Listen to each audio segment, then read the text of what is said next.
मकर संक्रांतीसाठी तिळगुळ वडी बनवायची आहे का? पण रेसिपी फसण्याची भीती वाटतेय. तर मग ही बिना पाकाची 100% सक्सेसफुल होणारी रेसिपी तुमच्यासाठी. तर ही तिळगुळ वडी बनवण्यासाठी सगळ्यात आधी एका कढईमध्ये 1 कप पांढरे तीळ छान भाजून घ्यायचे आहेत. तर हे तीळ छान 5 मिनिटांसाठी स्लो फ्लेमवरती परतून घ्यायचे आहेत. तिळांचा कलर थोडा चेंज झाला की समजून घ्यायचं की तीळ चांगले भाजले गेलेत. तर इथे बघा तीळ चांगले भाजले गेलेत, त्यांचा कलर थोडासा चेंज झाला आहे.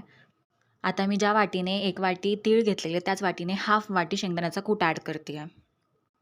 तर हे अगदी अचूक प्रमाणे ह्या प्रमाणानेच तुम्ही ही तिळगुळ वडी बनवा, तर तुमची वडी अजिबात फेल होणार नाही. आता हा शेंगदाण्याचा कूट तिळांसोबत अगदी 1-2 मिनिटं परतून घ्यायचा आहे आणि थंड होण्याची वाट बघू नका. डायरेक्टली आपल्याला हे मिक्सरमध्ये काढून घ्यायचं आहे. आता मी 1 कप तीळ, हाफ कप शेंगदाण्याचा कूट, त्यासाठी 3/4 कप गूळ यूज करते आहे.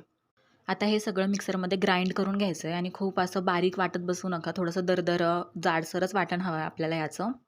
आता मी हे सगळं वाटण कढईत काढून घेते आणि अगदी 1 चमचाभर पाणी ॲड करून याला चांगलं परतून घेते आहे. जास्त पाणी ॲड करू नका. अगदी 1च चमचा पाणी ॲड करून याला चांगलं 1-2 मिनिटासाठी परतून घ्यायचं आहे.